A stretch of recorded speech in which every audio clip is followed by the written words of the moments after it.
Cody Lee Johnson was born on April 8, 1988, to parents Sherry and David Johnson.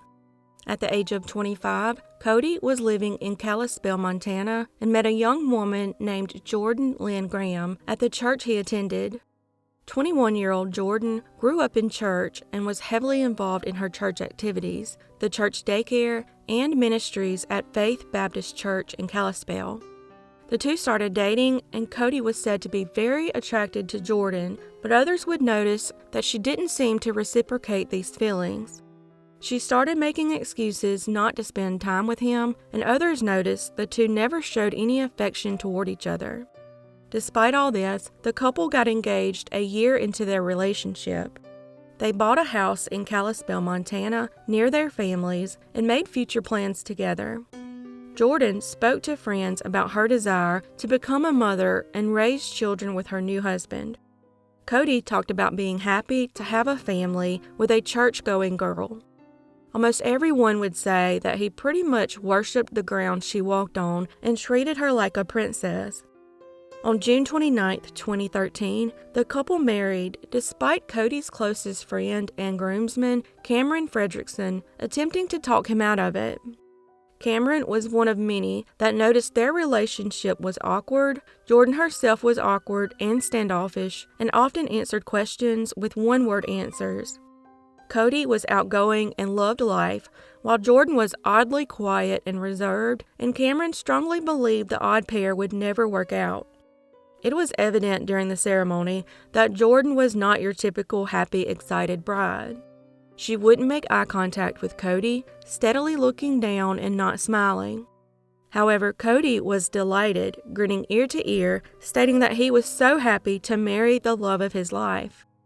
The same day after getting married, Jordan sent a text to her maid of honor, Katrina Martinez, saying that she was not as happy about the marriage as she should be. She also told Cody she was on her menstrual cycle and they could not consummate their marriage. She sent another text to Katrina that same night, saying that if he tried anything with her, she would freak out. It's unknown what occurred over the next week, but Cody was last seen 7 days after the wedding on July 7th at a local Dairy Queen with Jordan and other fellow churchgoers after the 6 p.m. church service. The following day, he strangely didn't show up for work. When his loved ones asked Jordan where Cody was, she claimed that he had simply up and left in a car the day before with a group of friends. She said the group of friends were from another state and she didn't know them and didn't know where they were going. She also didn't appear concerned and did not accompany his family to report him missing, which raised serious red flags. Jordan became angry when the questions kept coming and flung her wedding ring across the room. When investigators questioned her, she stated Cody had texted her, saying he had gone for a drive with a friend. This was a different story from the one she had given to his family. Conveniently, she did not have the text message to show the investigators, and said they always deleted each other's texts. As soon as he went missing, his close friend Cameron, who was always skeptical of Jordan, said he instantly thought she was likely involved in Cody's disappearance. Another close friend of Cody, Eddie Alberto Colon, reported that Cody had declined an invitation to play golf on July 7th because Jordan was planning a surprise for him. Also, his stepfather, Stephen Rutledge, had asked if he wanted to go kayaking, and he again said he couldn't because his new wife had planned a surprise for him. While investigators were searching for Cody around Glacier National Park, Jordan told others that she knew where he was, that God was sending her on the path towards him. So, on July 11th, 2013, she joined the search party, got into Cody's vehicle, and drove to Glacier National Park with 3 of her friends and Cody's 16-year-old brother, Michael. Later, these 4 would say that Jordan was acting very strange on the way to the park. She was happy, laughing, and singing in the car with her arm waving out the window. She drove directly to a popular area in Glacier National Park called The Loop, a hairpin turn along the Going to the Sun Road west of Logan Pass, a narrow pathway above a ravine with a 200-foot fall. Jordan looked down at Cody's lifeless and battered body, lying face down in the shallow creek, and calmly said, "Oh my gosh, it's him." Sadly, Cody's younger brother was in such shock he could not even walk. They notified the park ranger about the body, and when the ranger arrived, he found it strange that Jordan was the one that somehow discovered his body. She said he had always wanted to see that spot before he died, so that's why she looked over the steep cliff. It would be another day before his body could be recovered because the difficult terrain required many skilled rangers, recovery personnel, special equipment, and a helicopter.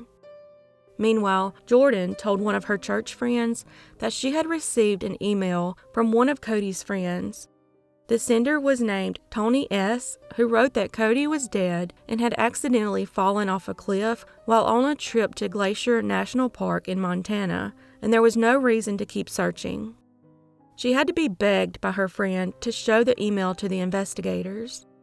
It would be determined that the IP address of the email that she said allegedly came from Tony was registered to her parents' home. They then determined she had typed up the email herself on her stepfather's computer and sent it to herself. On July 16th, investigators questioned Jordan once more. She explained that she knew where to find his body because she just had a feeling and knew it was the place that Cody said he wanted to see before he died. Although she denied being with him in the park, surveillance cameras clearly showed the couple entering the park in Cody's vehicle. Once investigators confronted her with overwhelming evidence against her, she confessed to pushing Cody off the cliff, but claimed it was an accident. But it didn't appear to be an accidental fall to investigators. Not only did he land head first, but there was a black piece of cloth next to his body that could be used as a blindfold. The fabric was later tested forensically, and 6 human hairs were found embedded in the material. It became evident that she had lured him to the cliff, blindfolded him, told him beforehand that she had a surprise for him, and then pushed him over the cliff's edge. Jordan was arrested and charged with first-degree murder and 1 count of making a false statement to authorities. She also claimed that he was wearing his wedding ring when he went over the cliff, but that was later proven to be a lie. His ring was made of tungsten and would likely not have broken during the fall. She also had both of their cell phones and the car keys in her possession. She testified that she had been having second thoughts about her marriage. So, while the two went for a hike, she tried to talk to him about it, which caused a heated argument. She claims Cody grabbed her arm and that she was afraid he would pin her down. She said she didn't realize where they were standing and didn't know that he would fall off the cliff when she defended herself by pushing him with both hands. She never tried to see if Cody was alive or tell anyone. Instead, she hopped in the car and drove away like the crazy person she is. She originally pleaded not guilty, but later changed it to guilty, causing Cody's mother to crumple in her seat. In order to receive the plea deal, she had to explain her actions and said she felt physically ill at the thought of having to have sex. Several letters were written to the judge regarding personal experiences people had with Jordan. One of her friends said she loved the idea of being a bride and getting married, but sobbed on her wedding day and was worried about having to do stuff sexually. Another letter described her lack of emotions and tearfulness at his funeral, and she spent much of the time on her phone. They said she showed no sadness about his death, all while his loved ones were heartbroken. One letter described Jordan as growing up a quiet but sneaky girl who often encouraged others to do bad things. She was described as a manipulator and said she may be a sociopath. Brad Blastell, a close friend of Cody, testified that Cody was infatuated with Jordan, but it seemed one-sided. Many of her loved ones wrote letters describing her in a good way, the opposite of what others reported. It was also revealed that she had talked about killing her mother and stepfather 1 month before her wedding. Her attorney tried to claim his death was the result of self-defense and would later try to appeal her sentence after trial. she and her attorney attempted to withdraw the guilty plea and again plead not guilty, but the judge denied this. On March 27, 2014, she was sentenced to 30 years in federal prison in Alabama with no possibility of parole and required mental health evaluations. She was also required to pay back the $16,000 it cost to search and recover Cody's body. To this day, she has never apologized for murdering her husband of only 8 days. Later, while behind bars, she did admit to pushing him off the cliff from behind with both hands on purpose. Strangely, before the wedding, Jordan and Elizabeth Shea spent months writing a song for the wedding together. She even worked extra hours to pay for the cost of the songwriting and recording fee for the custom song to be played as the first dance song. She took out a loan and had her mother co-sign. The song was titled You're Mine, and Elizabeth Shea, who now writes custom songs for a living, says the words to the song she helped create are just downright creepy. The song speaks of things such as, "You helped me to climb higher for a better view. You're my safe place to fall. You never let me go." Although most of the lyrics were written by Elizabeth, she recalls Jordan lighting up when she spoke about surprising Cody with the song.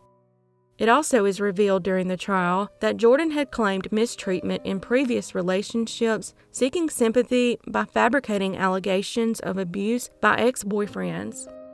Jordan will remain in prison until 2044 and will be 53 years old when released.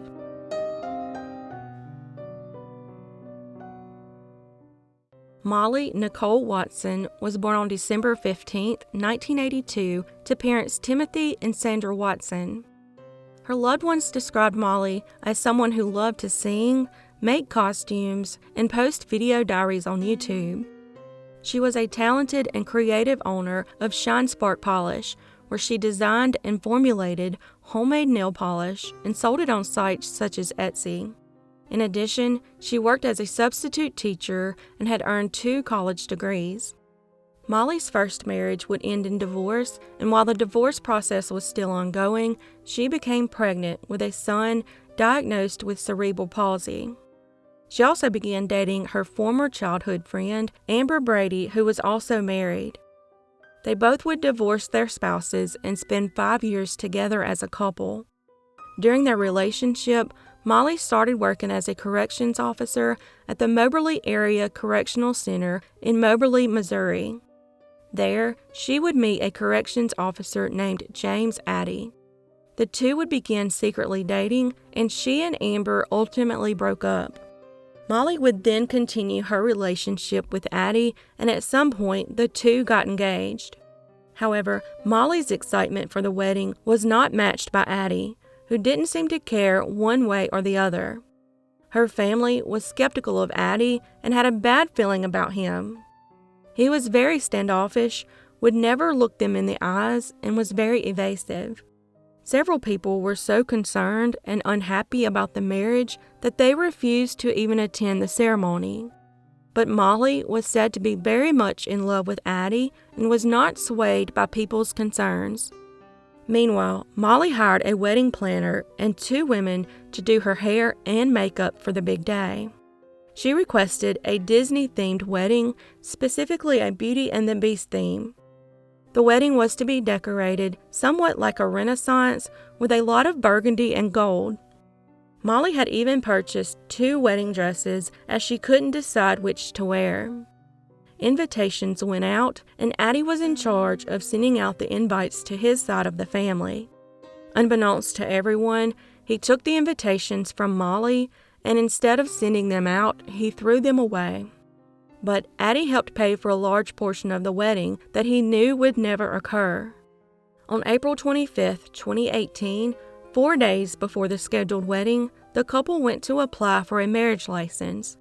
Mark Price, the Randolph County Recorder of Deeds, would later say that Addy seemed perturbed by some of his questions asked to receive a license, such as previous marriages and how they ended. Then 2 days later, on April 27, 2018, 2 days before the scheduled wedding, tragedy would strike. That night, Glenn McSparron was taking a shortcut from his mother's house in Monroe County, Missouri.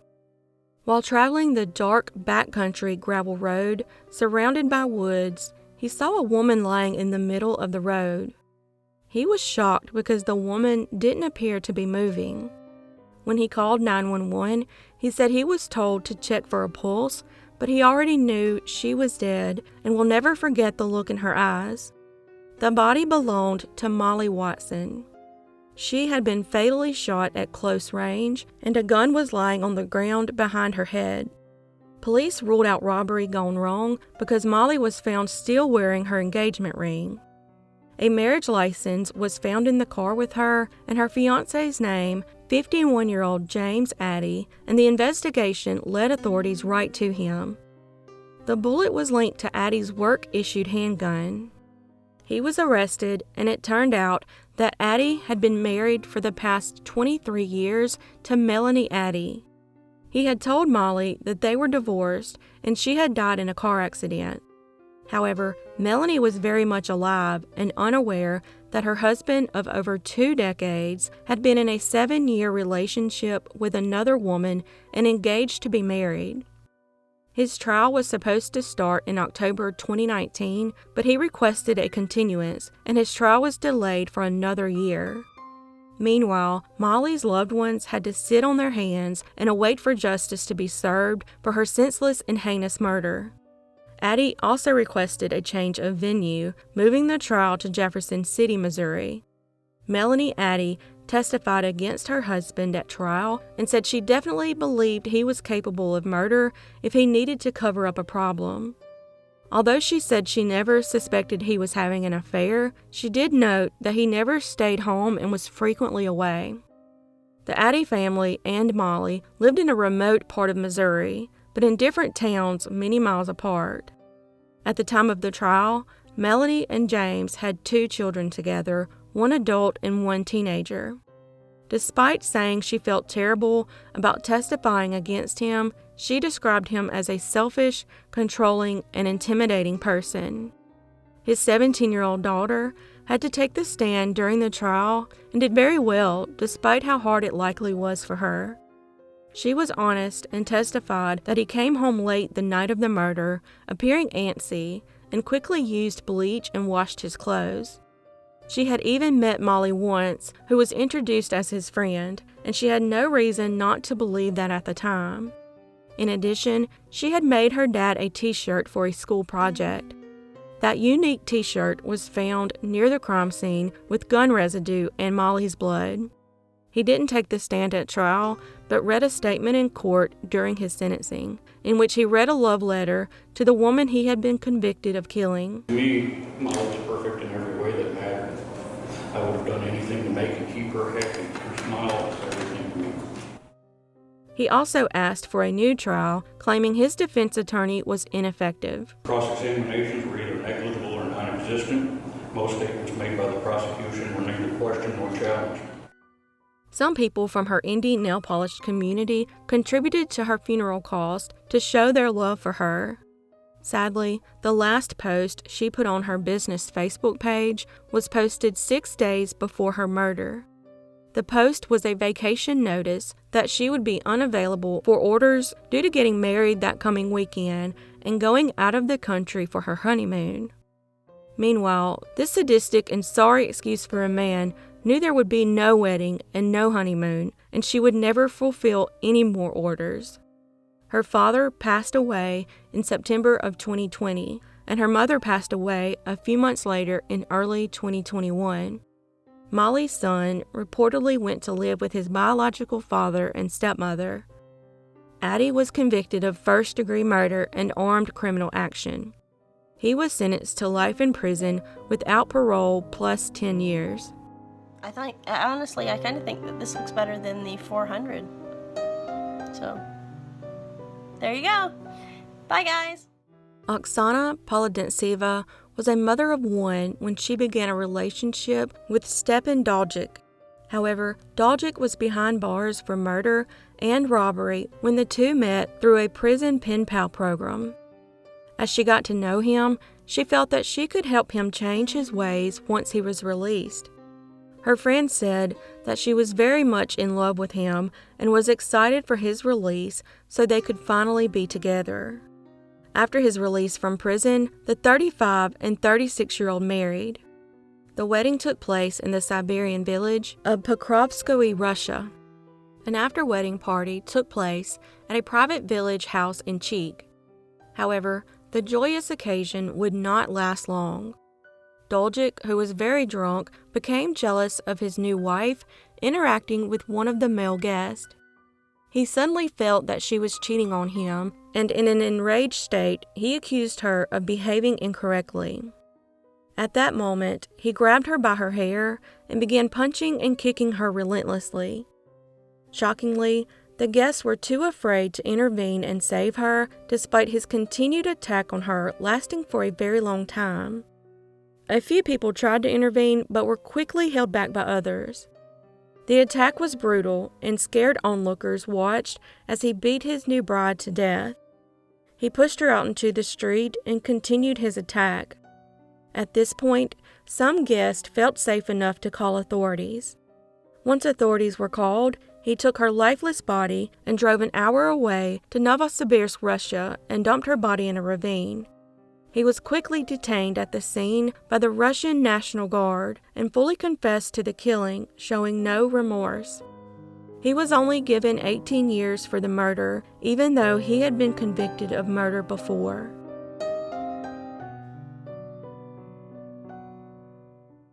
At the age of 52, Dawn Walker was a mother and a grandmother working as a scrap merchant living in the village of Lightcliff in West Yorkshire, England, and was engaged to Thomas Nutt. That name couldn't ring any more true because it turns out he really was a nut, a crazy person, but sadly, Dawn would ignore all the red flags. Dawn and Thomas had been together for a couple of years and were making plans to get married. However, Dawn had some concerns and reached out through Facebook to Thomas's ex-girlfriend, Kimberly Alcock, asking why she had taken a restraining order out against him. She described him as an evil woman-hater who had nearly killed her. She talked about his brutal rages and even sent Dawn photos of her injuries from a savage beating she received. She told her to get out because he would end up killing her one day. Dawn had even told Kimberly that Thomas had scared the hell out of her, but even with that, she couldn't be persuaded to leave him. She also confided in her daughter, Kiera Lee, that she felt something bad would happen and messaged her close neighbor, June Crawshaw, asking if she should run. Before the wedding, June and her husband, Malcolm Crawshaw, heard screams coming from Dawn and Thomas's house. Malcolm rushed inside their home and found Dawn very distraught. Thomas claimed she was just having an asthma attack, but Dawn said he was lying and said he was actually trying to kill her. She even told her daughter that Thomas had raped her. Thomas would be arrested for the assault, and Dawn would try and retract her statements out of fear, but he was sent to prison nonetheless. Shockingly, when he got out of prison, the couple continued their plans to marry. Sadly, her fears of something terrible happening would come true on the night of their wedding. On October 27, 2021, Dawn and Thomas married. Mere hours after their wedding, Dawn would go missing and never be seen alive again. On the morning of the 28th, Dawn's daughter Kiera tried to reach her mother, but calls were going unanswered. At 1 a.m. on the 29th, Kiera received a text message from Dawn's phone.